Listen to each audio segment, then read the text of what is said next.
Ready for a deep dive? Today we're tackling 365 ways to strengthen your spirituality.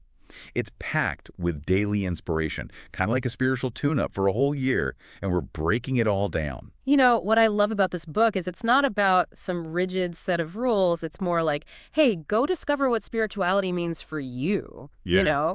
A journey, not a destination. Totally. And it kicks off with something so simple, yet powerful, journaling. The author Alexandra Charin, she's all about just getting those thoughts and feelings out, no need to be a grammar whiz, like plotting your spiritual journey, wouldn't you say? Exactly. Yeah. Especially for those who are all about that learning life, right? Think about it, a journal. It's like a treasure chest of those aha moments you can revisit anytime. 100%. And get this, the book dives into something you might not expect, how your surroundings can totally mess with your spiritual vibe. Ever feel totally drained by a messy desk? The book's like, yeah, clutter does that. It suggests adding things you love to your space, plants, pictures, like creating these little pockets of peace. It's like curating your space for a specific mood, like you would with music, right? But this is about fostering that connection with your spiritual side just by tweaking your surroundings. I'm picking up what you're putting down. Okay, prepare to have your mind blown because the book is all about leveling up your senses. We're talking feeling energy, not just from people, but plants, even objects.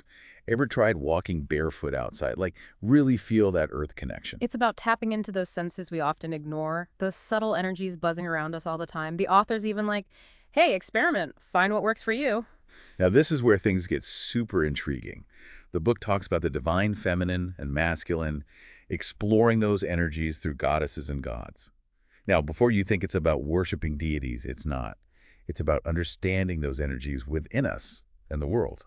Totally. It's all about balance. Imagine tapping into that nurturing feminine energy, connecting with nature, but also recognizing that powerful masculine energy, the get it done side, both crucial for like a full-on spiritual growth. Totally. Yeah. And it's not all sunshine and rainbows, right? Life throws curveballs. Yeah. The book talks about facing those tough times head on, using your spirituality to cope with, well, everything. Fear, confusion, even grief. It even suggests creating a plan of action for when things get messy, like a spiritual toolkit for life. Yeah, and it's big on not going it alone. There's a whole section on fellowship, finding your tribe, connecting with others on a similar path, whether it's through groups, art, whatever. It's about that shared journey, that connection. I love that. If you can't find your group, create it, right? And get this, it even tackles conflict.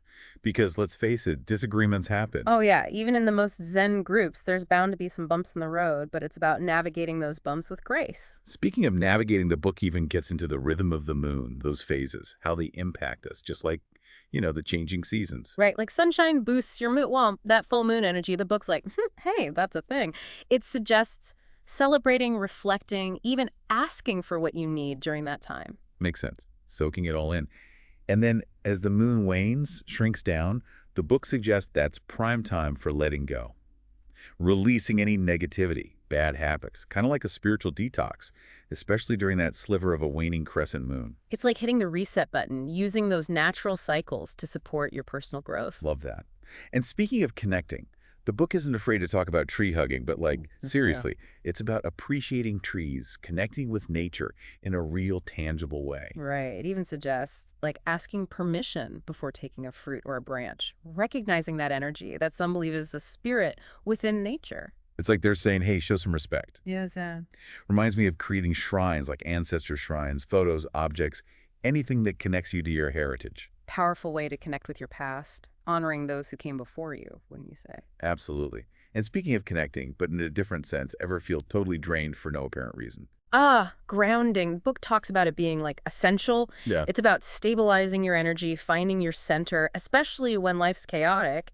If your energy's all over the place, it's hard to focus or even see the bigger picture. It's like recharging your batteries, but for your soul. Right. And speaking of energy, the book talks about how we actually pick up on other people's energy, like without even realizing it. It's like almost like this sixth sense we have. The book's all about tuning into those subtle cues. That feeling you get around certain people could be positive, could be negative. You know what I mean? Totally. It's like you're fine-tuning your intuition muscle. And get this, the book even suggests we can sense the energy of, like, everything. Plants, animals, even objects. It might be subtler, but it's still there. Exactly. It's like expanding your awareness beyond just people and recognizing that everything has its own unique energy, you know? The book even suggests trying to sync your breathing with your pets to feel that connection. Whoa, that's next level. Right. It reminds me of the part where the book talks about the divine feminine. And it's not just about goddesses. It's about recognizing those nurturing intuitive energies within ourselves, right? Yeah. Exploring those archetypes, the nurturing mother, the wise crone, the independent maiden, and seeing how those energies play out in our lives. Totally. Yeah. It even encourages you to look for those reflections of the divine feminine in other women, respecting them, recognizing the goddess within each of them. It's like seeing the divine in the everyday, right? Recognizing that interconnectedness. It's pretty amazing when you think about it. Totally agree. And then there's the divine masculine with its proactive go-getter energy. The book connects it to strength, action, leadership, all that good stuff. Right. Think of those archetypes, the father, the prince, the warrior, even the hermit. They all represent different sides of that divine masculine energy. So finding that sweet spot, that balance between the divine feminine and masculine, that's key, right? Absolutely. The book's really big on how those energies work together, complementing and supporting each other on your spiritual journey. It's about recognizing and finding that harmony within yourself. Balance is key. Now, the book also gets into some really interesting practices. Ever heard of palmistry? Like reading your own hand as a map to your spiritual potential. It's wild how our palms can reveal so much about our personalities, our paths. It's definitely worth exploring. Totally. And then there's the power of your breath. The book suggests that just by controlling your breath, you can actually reach a spiritual state, connect with that life force inside. It's interesting, right? The book even mentions these ancient myths where deities breathe life into beings. Yeah. It's a reminder of that vital connection we all have to our breath. Breath is like our own personal connection to the divine. And speaking of connection, the book talks about the power of touch, not just romantic touch, but any kind of touch that can be comforting, energizing, even sacred. Yeah. It makes you think of practices like laying on hands for healing, right? Or even something as simple as a hug. It's about recognizing that energy can be exchanged through touch. It's true. We often forget how powerful a simple touch can be. Have you ever felt that surge of energy from ecstatic dance? Oh, it's incredibly freeing. The book describes it as releasing energy with wild abandon, moving your body without holding back, connecting with your spiritual side through pure movement. It's about giving yourself permission to connect with that energy within. Exactly. And you don't have to be a trained dancer. It's about moving freely and letting that energy flow through you. I love that. Yeah. And it's not just dance, right? The book talks about raising energy through your body with singing, drumming, even playing an instrument. It's about tapping into that life force within and expressing it. Finding your own rhythm. Kind of like how the book talks about the four spiritual elements: earth, air, fire, water. And it's not just some abstract concept. Yeah. It suggests they're found in everything, even our own bodies. Right. It says our bodies represent the earth element, our breath is air, our blood is water, and our metabolic processes, that's fire. It's really cool when you think about it, recognizing those elements within us and in the world around us. It's like we are a microcosm of the universe. Mm. And speaking of energy, the book delves into energy healing. It can be a great way to support well-being by working with the energy within our bodies. It's important to note, though, that the book stresses energy healing is meant to work alongside medical treatment, not replace it entirely. Right. It's about adding tools to your toolkit, not tossing out what's already working. You ever notice how, after a good run, you just feel amazing? The book talks about running as a spiritual experience, connecting us to something primal within. Yeah. It talks about how children, they just run freely and instinctively. And it's running can help us reconnect with that feeling of freedom. We're escaping the daily grind, you know? I feel that. And speaking of escaping the ordinary, the book encourages dressing mindfully. Choosing clothes, accessories, things that hold meaning for you, make you feel connected to your spiritual side. It's about being intentional, even with the simple things, right? Using your clothing to express your spirituality. Letting your inner light shine. And what about those times when you just need a reset, a fresh start? The book talks about ritual bathing, using it as a way to cleanse and purify yourself. Almost like preparing for a spiritual practice. Creating that ritualistic experience, setting the intention. Hitting the refresh button for your soul. And speaking of cleansing, the book talks about sage smudging. It's a powerful practice used across many traditions to clear negativity from you and your space. You burn sage and use the smoke to clear and purify. Like a spiritual reset button. I like that. The book also encourages us to look at our own bodies in a new light, to see them as sacred, worthy of love and respect. It suggests even like standing in front of the mirror and really looking at yourself, seeing past any flaws, and recognizing that divine spark within. Changing our perspective. And from the body, the book moves to the mind. It talks about quiet, receptive meditation. The goal is to clear your mind of every thought, like a blank slate. Even thoughts about our breath or heartbeat. Right. Sounds challenging, but Yeah. imagine creating that blank canvas for your spiritual side to come through. It's about silencing the noise and creating space for something deeper to emerge. Absolutely. The book also talks about the power of intuition, that inner knowing that guides us. It's about learning to trust those gut feelings, those flashes of insight that come from deep within. Like you just know something, even if you can't explain it. And speaking of connections, the book even gets into remote viewing, where you use meditation to connect with a person or place that's physically far away. Yeah, it suggests even finding a partner who's far away and trying to connect with them through dreams and meditation, forming a spiritual bond across any distance. It's pretty wild. It is wild. It reminds me of the part where the book encourages exploring our roots, both in this lifetime and through our ancestry. Oh, totally. It suggests looking back on our childhoods, those early experiences that shaped our connection to spirituality.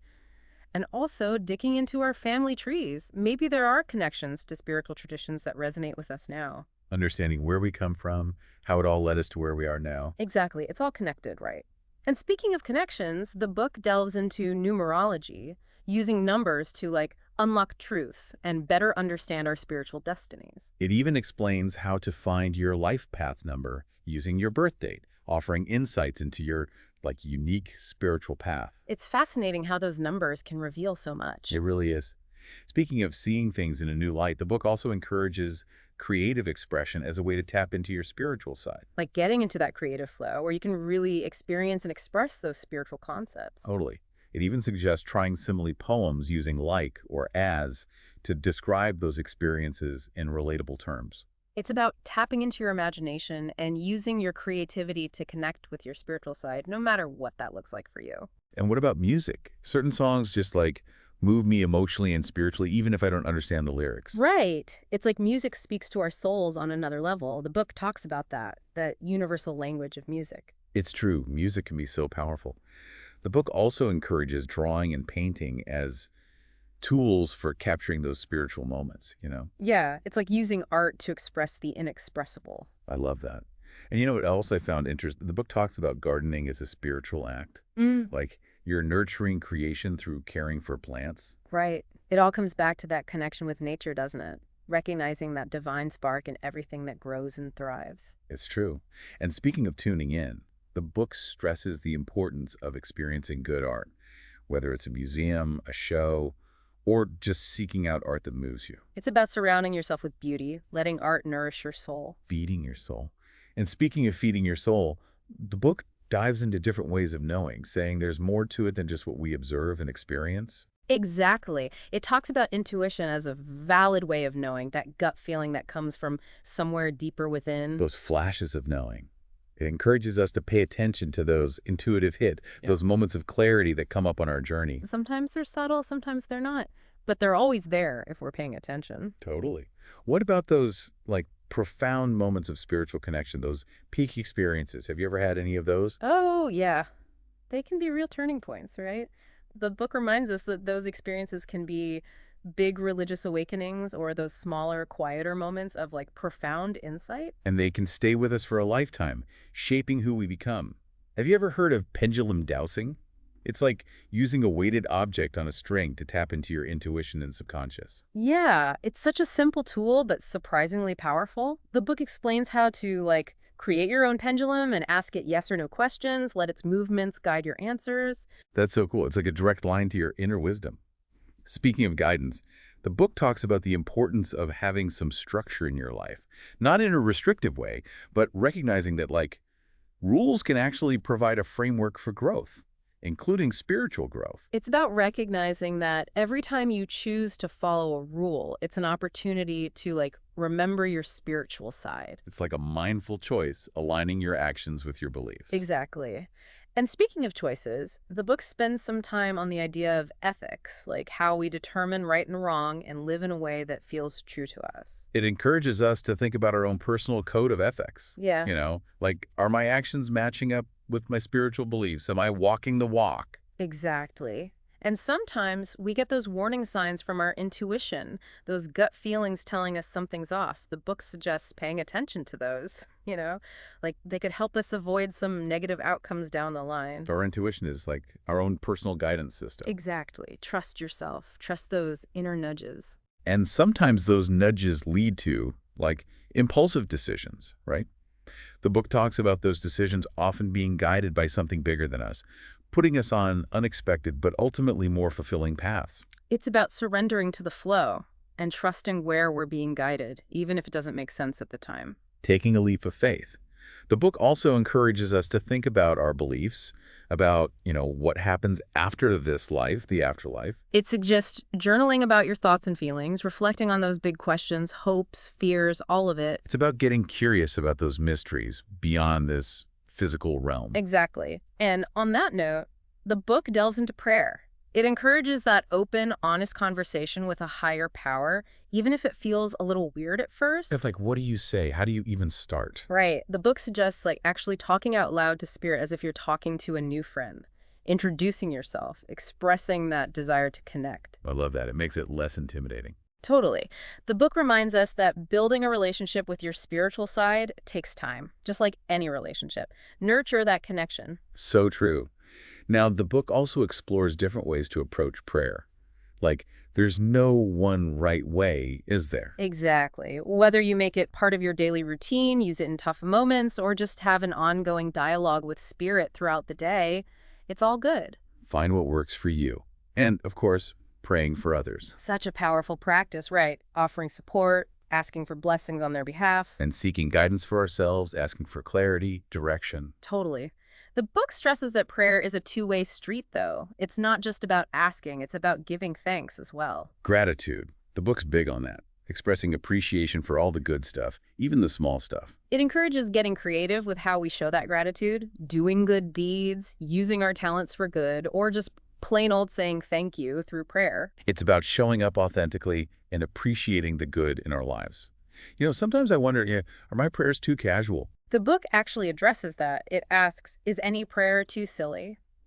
It emphasizes that our relationship with our spiritual side can be both serious and lighthearted. I love that. It's about being genuine, connecting with joy. Exactly. The book also talks about finding a rhythm for your prayer practice, like dedicating specific times for prayer. I can see how that could be helpful. Tuning into that natural flow. Finding those moments of peace throughout the day. Right. And it doesn't have to be this big elaborate thing. The book even suggests, if you're struggling with what to pray for, just surrender those worries to something bigger than yourself. Right. Trust that you're being guided and supported even when you don't have all the answers. It's about having faith. And speaking of creating space, the book talks about setting up a dedicated area where you can, connect with your spirituality without distractions, a prayer space. Oh, yeah. It can be as simple or elaborate as you want, a full-on altar or just a quiet corner. Like a sacred sanctuary in the middle of your everyday life. Exactly. And the book also suggests finding those spaces outside your home, too. A peaceful spot in nature, a quiet corner at work, even a cozy coffee shop. It's about finding those pockets of peace wherever you go. I've heard of fasting, but I've never really understood it. Have you? The book talks about it as a way to, purify your body and strengthen that spiritual connection. It reminds us that it's practiced across many different traditions and can look different for everyone. Right. It could be abstaining from all food and drink or just limiting certain types of food. But no matter what, talk to your doctor before trying any kind of fast. Safety first. That's important. What about those nighttime rituals? The book talks about bedtime prayers as a way to, unwind and connect before sleep. I love that. It suggests choosing a prayer that brings you comfort and helps you let go of the day so you can sleep peacefully. Ending your day on a peaceful note. Exactly. And speaking of ending the day on a good note, the book encourages us to look for the positive, like those little miracles in everyday life. It's about actively seeking out the good, Celebrate those lucky breaks. It's about appreciating the blessings. Totally. And sometimes those blessings show up in the most unexpected ways. It's important to acknowledge those moments of serendipity. The book encourages us to express gratitude the moment we feel it. Being present and recognizing those little miracles throughout the day. Speaking of being present, the book talks about planning your day with intention. It uses this great analogy of filling a jar. You put the big rocks in first. Those are your most important values and goals, right? Then you fill the gaps with smaller rocks, those less important tasks. It's a great visual reminding us to prioritize, making sure our spiritual practices get the attention they deserve. Absolutely. And that includes being mindful of what we read. The book suggests adding some soul-nourishing books to our reading lists. Surrounding ourselves with content that supports our spiritual growth. And it's not just about those dedicated practices either. The book reminds us that we can, infuse spirituality into our everyday routines. It suggests using those routines as cues for grounding or quick meditations, like grounding yourself before getting into your car. It's about transforming those ordinary moments into opportunities to reconnect. And what about keeping track of everyone we're praying for? Prayer list. The book suggests keeping a prayer list. It's a great way to make sure we're holding those people in our hearts and offering consistent support.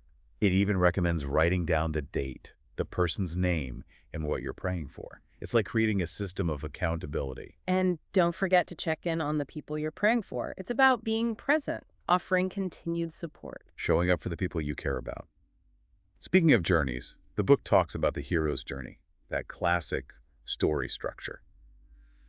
But it's not just in stories, it mirrors the stages of spiritual growth too. It starts with the call to adventure, that initial nudge to step onto a new path, which we might resist at first out of fear or uncertainty. Oh, totally. Stepping outside our comfort zones, it can be scary. Exactly. And then there's the supernatural aid. Those times when we receive support and guidance, often when we least expect it. Those moments are like little winks from the universe, reminding us we're not alone in this. The book encourages us to look back on those times when we felt that support and really recognize the presence of something larger. It's amazing how those moments of grace can show up when we need them most. Totally.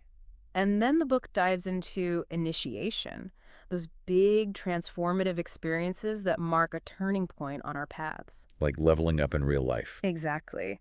The book then talks about the road of trials, those challenges we face that test our strength and help us grow. Oh yeah, those are the moments that really shape us. They do. And then there's apotheosis, those incredible moments when we experience a deep connection to something greater than ourselves. Those moments of pure bliss and connection. Hi, right? exactly. And the book also talks about the return phase of the hero's journey, how we integrate those experiences and bring our newfound wisdom back into our everyday lives. Bringing it all back home. Yes.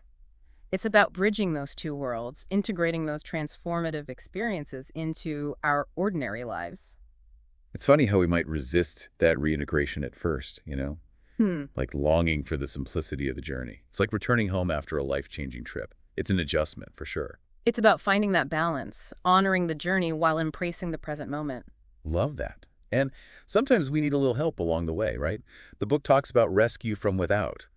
Those moments when we need support from others to overcome obstacles. It reminds us that it's okay to ask for help, and that support can come from the most unexpected places. It's about letting go of that need to do it all ourselves, The book then shifts to rites of passage, those big life events that signal transitions and growth. It encourages us to reflect on the rites of passage we've already experienced and prepare for those yet to come, recognizing their significance. Acknowledging those big moments. Exactly.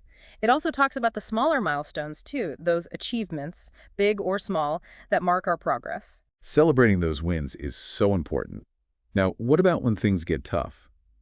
The book doesn't shy away from those challenging emotions, like fear and confusion. It reminds us that fear is a natural human emotion, and we don't have to face it alone, We can lean on our spirituality for strength and support.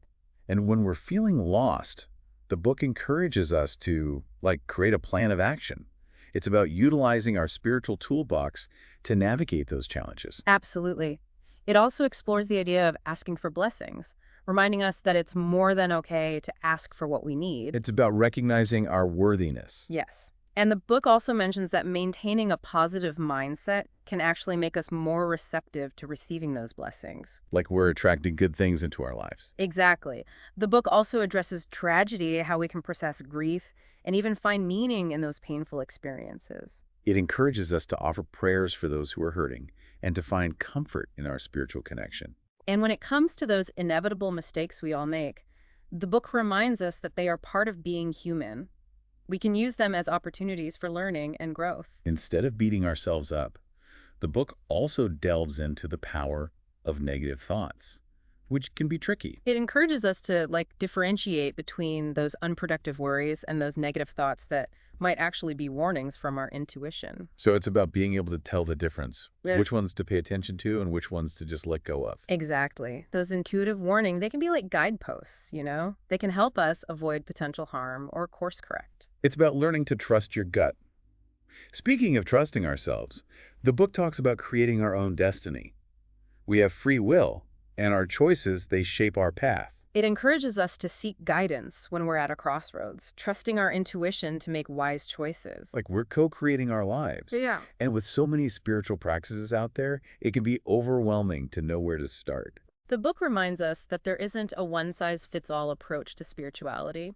What matters most is finding the language and practices that feel authentic to you. Finding what resonates with your soul. Exactly. Be open. Trust your inner guidance. Speaking of guidance, the book comes back to the idea of ethics, encouraging us to check in with ourselves, make sure our actions are lining up with our values. It reminds us that ethical dilemmas can be complex. There aren't always easy answers. It's about doing our best to make choices that feel right. Striving to be the best versions of ourselves. And when it comes to spirituality, there are so many different theories and philosophies out there. The book reminds us that there are many paths to spiritual connection, encouraging us to be open to learning about different beliefs, expanding our understanding. Approaching those conversations with curiosity and an open mind. Absolutely. The book also talks about the importance of dedication when it comes to our spiritual practices. It's about making that conscious decision to devote ourselves to our spiritual growth, whether that's for a year, a lifetime, or just a renewed commitment to our current practice. And that dedication can look like so many things. It could be trying a new spiritual practice or simply finding ways to deepen the connections we already have. It's about consistently showing up. The book also challenges us to really embody the qualities and values of our chosen spiritual path. It's about walking the walk, Totally. It's about aligning ourselves with those highest ideals and striving to live authentically. The book also emphasizes the importance of speaking with sincerity. It reminds us that our words have power, encouraging us to use them to uplift and inspire. Thinking before we speak, expressing ourselves authentically and with kindness. Speaking our truth with compassion. Now, we've talked a lot about intuition, but what about knowledge gained through more traditional means? The book reminds us that knowledge is essential for growth, and that knowledge, it's everywhere. Books, experiences, even those aha moments when something just clicks.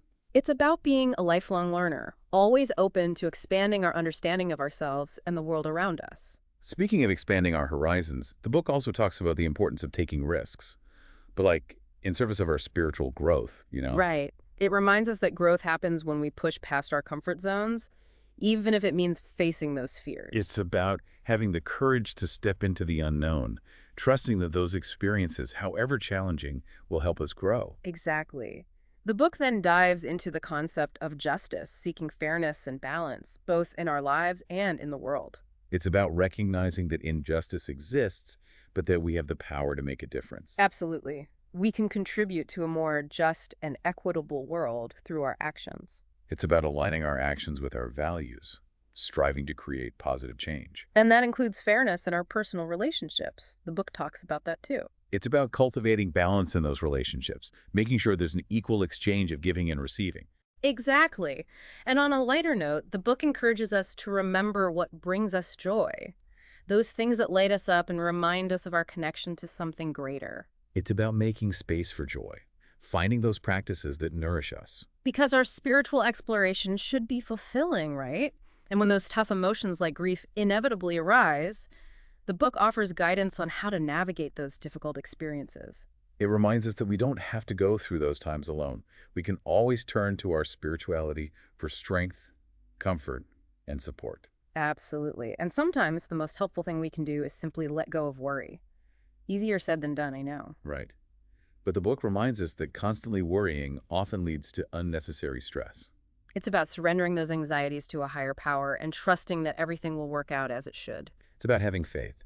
Speaking of support, the book talks about the importance of recognizing our responsibilities, our duties to ourselves, to others, and to our spirituality. It's about reflecting on what we're willing to take on, how our actions can serve a greater purpose. It's about stepping into those roles with integrity. And, you know, our understanding of spirituality, it's so personal. Right. It really is. The book reminds us that it's often shaped by our individual beliefs and experiences. It's about honoring our own unique understanding of what spirituality means. Absolutely.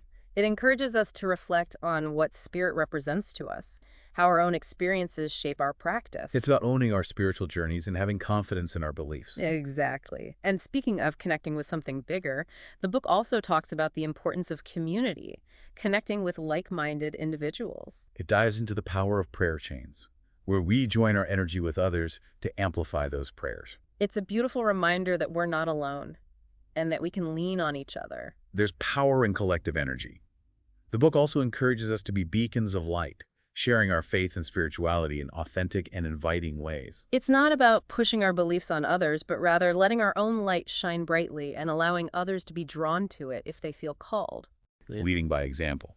The book also explores expressing our spirituality through art. Yes, writing, music, visual art, whatever calls to you, it's about finding what speaks to your soul. Tapping into that creative energy. And sometimes there's nothing quite like the power of praying together, you know? Absolutely. The book explores that, the practice of praying with others, both one-on-one and in groups. It even offers guidance on how to, create a space of respect and connection when praying with another person. And tips on leading group prayer, making sure everyone feels comfortable. Creating that safe and welcoming space. And if you can't find an existing spiritual community, start your own. The book reminds us that we have the power to create the communities we desire. Taking initiative.